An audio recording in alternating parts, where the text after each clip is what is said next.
Hi, welcome. Thanks for watching and I appreciate you being here. This video is my monthly recap of my budget. This is the recap of the August 2022 family finances. In this video, I am going to provide a household money highlight, which is where I discuss my budget outcome or largest spending categories, spending surprises, regrets, and money wins that we might have had, as well as any expected upcoming irregular income or expenses. I also do a debt progress where I go over the balance and the progress that we've made for our primary residence, the 2 rental properties that we have, and our car note. I'm also going to discuss some changes to the monthly update format, so make sure you stick to the end so you can know what is coming up next for updates and videos. But first, here's a little bit about me.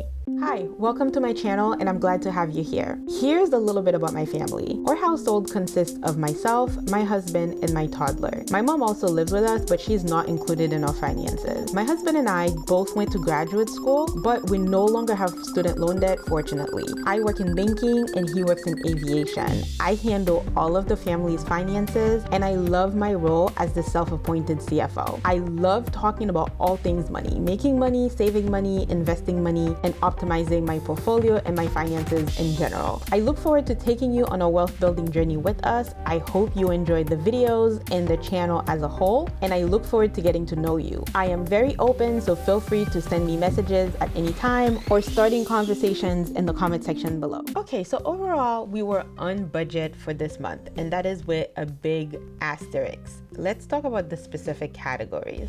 For being under budget, I didn't have any categories that I was under budget on. I was pretty much on target for all of them. As far as being over budget, I didn't have any regular categories that I was over budget on. However, I did have a special spending category because we took a family trip these past couple of weeks. I will be detailing all of that in a separate video, but that also explains why I haven't posted or responded to comments because I was away. Evidently, you don't post your out of town trips online, especially when no one is home, because that is how you get robbed. For this month, our top 3 largest categories spending totaled $5,240. Let's break them down. The highest one is a fixed one and it's always the mortgage. The second highest category is not one that comes up very frequently. This time it was a little bit of home maintenance, which included a good amount of landscaping, but we also power washed the house because we haven't done it in years. The third largest category this month was $940, and that is for our car note. In total, it was $5,240. That is an increase of $640 from the previous month.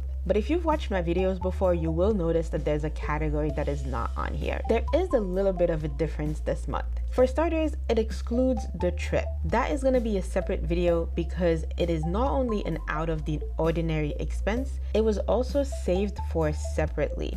But even if you save for a trip, it's really hard to know exactly what the total will be until the trip is over, unless you are very restrictive in your spending. And honestly, that does not sound like much of a vacation. We've only been back for about 10 days. I haven't really had time to tally the damage yet. But there's also something else that is different about our top 3 categories this month. It doesn't include something else that is normally included. If you've watched my videos before, you will notice that there is no daycare. I do have a toddler who does attend daycare, but for our expenses this month, it was only $240. We only had just a couple of days of daycare and I did not have to cover the rest of the month. I will share more on that later. It's definitely its own separate video with a little bit of drama, so if you do like drama, make sure you come back for that because I will be discussing everything that happened. If you are enjoying this video so far, don't forget to hit the like button so the algorithm knows that it's good, and of course subscribe for more content. If you think any of the information that I provide here might be helpful to somebody else, be sure to share it with them. But typically, as far as our household spending, our top 3 categories tend to have some very unique features. For starters, the top 2 tend to be fixed. That is often the mortgage and the daycare expenses. But category 3 tends to be seasonal. It's either landscaping in the spring, leisure and travel in the summertime, gifts and holiday gatherings, whether it is going out to restaurants or maybe even cooking a meal for family. That tends to be in the fall because we have all the holidays holidays, and we also have a couple of birthdays. I live in a cold weather climate, so heating tends to be the third largest category in the winter time. Although I didn't include leisure and travel in this expense, I am sure that when I do tally it up, it will be larger than all of the other ones. But I didn't think it was fair to include it because I haven't done the math yet. As far as spending surprises, I would have to say that the no daycare was a spending surprise. This is the first time I was in a situation that I could save money, but I wasn't all that excited about it. As far as spending regrets and spending wins, I didn't have any real spending regrets. That was a good thing. I can't say that I have any real spending wins either. Of course, I didn't have the high daycare bill that I normally would have, but that is quickly negated by the fact that I did have some drama and it was relatively unanticipated. So it's hard to call this a win, but if I must, then I guess I would say that I spent less on childcare than I normally would have spent. As far as next month's money moves, I expect expenses to level out because we are going to get back into a more normal routine. We don't have any trips or any travel that is coming up except for things that might be local where we go out for the day and then we return. And then we still won't have any daycare expenses in September because he won't be going back until October. I will be using some of the daycare budget for enrichment activities because I don't want him to regress just because he's not in that learning environment. Even then, the expenses won't rise to the same level as I would be paying if I was paying for daycare. Moving on to the debt update. Here is how we did in August. The largest debt that we have is the mortgage on a primary residence that is fixed at 2.63%. The remaining balance as of the end of August was $400,924. That represents a decrease of $763. The second highest debt that we have is a mortgage on a rental property fixed at 3.75%. The remaining balance on that is $156,345. That is a decrease of $480. The third one is a mortgage on a rental property number 2. That is fixed at 2.75%. The remaining balance on that is $111,705. That's a decrease of $581. I did make a video discussing my experience as a real estate investor, how I got my rentals, why I still own them, and I also disclosed my decision on whether or not I am going to expand my rental portfolio. If you would like more information and you are curious, make sure you check out the video that I'm going to link in the description box below. And finally, the fourth loan that we have is the smallest loan. That is a car note that is fixed at 1.9%. The remaining balance as of the time of this video is $51,237. That is a decrease of $835. If you're curious about how we ended up with such a high car loan balance and monthly payment, I do have a video on that too. I discuss our car buying experience during COVID and the supply chain issues that we faced, as well as why we needed the car, the loan process, and what kind of car we got. If you want a hint,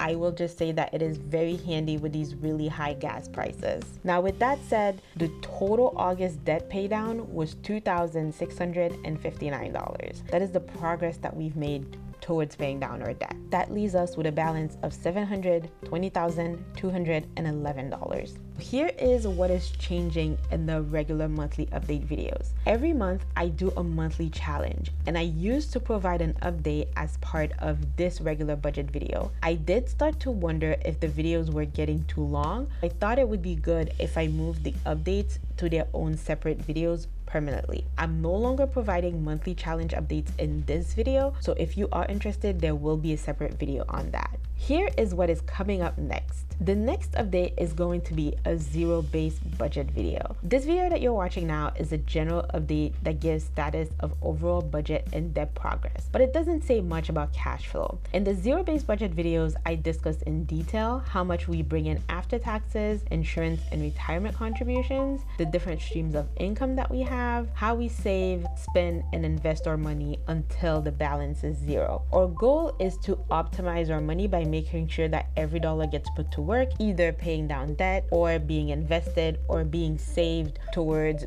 our cash reserves. Prior month's videos will be linked in the description box, but be sure to subscribe and turn on your notification bell. That way, if you're interested in finding out how money moves in our household, you will know as soon as I post the video. In addition to the zero-based budget video and the monthly challenge update, I'm going to do a video on my trip. The information is going to include the activities that we did, where we stayed, what the costs were, and overall what our total spending was for that trip. But before you go, I do want to hear from you. I want to know, how did you do on your budget in August? Did you meet your goals or did you fall short? If you had some wins, share them so we can celebrate with you. If you fell short, share anyway, because maybe we have some words of encouragement. If you have any questions about my family's finances, post them below and I will be sure to answer them. Also, if there's any particular topic that you think I should address, let me know as well. I would definitely consider making a video on it. Thanks for watching. I hope you enjoyed and I will see you in the next one. I would like to continue sharing my thoughts on all things money with you. So I would appreciate it if you could help out the channel by liking this video and sharing it with anyone you think might benefit from it. If you want to see more content, be sure to subscribe and hit that notification bell so you can know when new videos come out. I'll see you in the next one.